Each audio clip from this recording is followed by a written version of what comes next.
waaqayyoon fuulduratti sooressi eenyu ija addunyaa kanaatiin wallaalaa fi beekaa qabeessaa fi deegaa dheeraa fi gabaabaa dadhabaa fi jabaa sooressa hiyyeessa rakkataa qabeessa maqaa baay'ee qabna addunyaan kan nuuf baase kan ittiin waamamnu qaama keenyarraa kaasee fayya qabeessa dhukkubsataa haga bubulanii nyaataa qaama guutuu qaama hir'uu jibbamaa kan hin jaallanne firruu maqaa har'a siif kennee borsi jijjiira maqaa sosodaataa jiraatta siqiqiidhaan jiraatta addunyaa dachee baqaa kun hunduu waanuma jiru kaa fedha waaqaan uumame waaqayyoon kalaqamee hunda namaaf laatame haa ta'u malee garuu waaqayyoon fuulduratti kamtu gatii qabeessa eenyutu gatii qaba sooressa moo hiyyeessaa akka dandeettii isaatti hundumtuu kennaa qaba inni kaan fayyaawwa inni kaan jiruu mo'uuf tabbaaf hallayyaa laba dhugaan jiru garuu hunduu hojii harka waaqaati qullaa isaa dhalate qabeenya tokkoyyuu hin adeemu fudhatee lubbuun hunduu walqixa waaqa uumaa biratti hundumtuu ni dhiyaata teessoo murtii duratti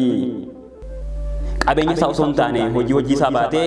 murtoo fudhachuuf jira lubbuu isaatiin dhiyaatee konkolaataa gaarii isaa mana guddaas ijaarte hunduyyuu dhiistee deemta gaafa duutis waamtu qabeenyi cubbuu miti gaa cubbuun qabeenya waaqessuudha qabeenyi waaqa hin beekne fayyina lubbuu miidha torbanitti guyyaa lama nan soomaa kunneenis narra hin jiru akka isaa hiyyeessa miti qaba kan namaaf hiru ani cubamaa miti akka qarattuu kana harka kiyya guutuudha hundayyuu qaba mana akka isaa jal'aa miti qajeelaa dhufin jettee qabeenya kee madaaltee qulqullummaa ofii ilaaltee qabeenyaaf qajeelina beekumsaa fi amantii adda baasuu wallaaltee faarisicha kan taate qabeenyaan gonfamte sooressa of ga'aa taate hoolaa dhibba osoo qabdu tokkitti haadha hiyyeessaa fudhachuuf kan dadhabdu kennaa baay'ee siif kennee waaqayyo si badhaasee saawwa akkuma siif laatee lafa kuftee si kaasee arraba galataa fi faaruu mana isaa dhiistee qabeenyi si haguugee addunyummaatti kan ciifte waaqayyo yakkeera jedhe akka daawwitiin kottu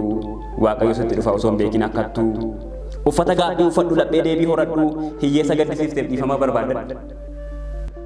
inni qabdu sigaa hoolaa hooriyoon hin qalatiin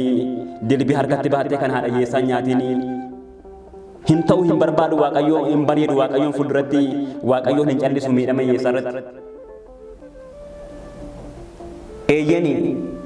qabeenyi addunyaa kun jaalala gooftaa caalaayi gatii keenya madaalaayi lubbuu namootaan bitu beenyaa jaalalaan gitu fayyina bakka hin bu'u nu ajjeesan hunduu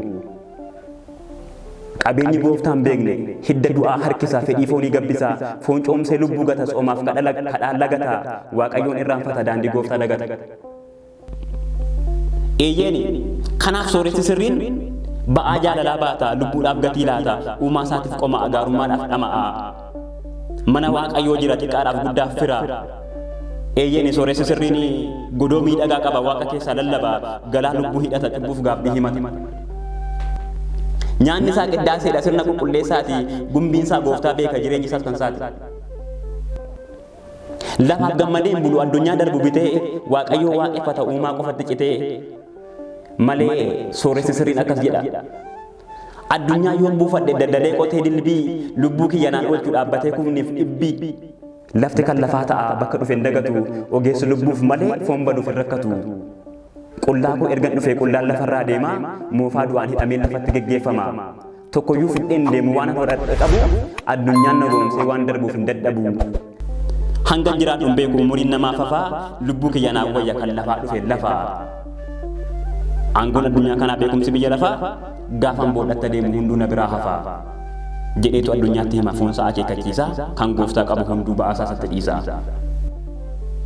addunyaan nagaan qabdu boqonnaan nuuf hin laattu bifaaf haalaan nu gatti ba'aa keenya nuuf baattu faallaa dubbii waaqayyoo karaa jal'inaa yaaddi addunyaan amaninaa lubbuu ajjeesuu yaaddi yoo argannee gammannee dhabnees bullu hagabuu waaqa uumaa duratti lubbuun fokkisaan qabu waaqayyo laphee malee fuula namaan ilaalu foon lafatti deebi'a lubbuun lubbuurra hin caalu inni lubbuu jaallatu mootummaa bara baraa Yesuusiin amanee jireenya dhugaaf karaa waaqayyoodhaaf jiraatee waaqayyoodhaaf kan du'e isatu hunda caala sooressa bakka bu'ee galanni waaqayyoof haa ta'u.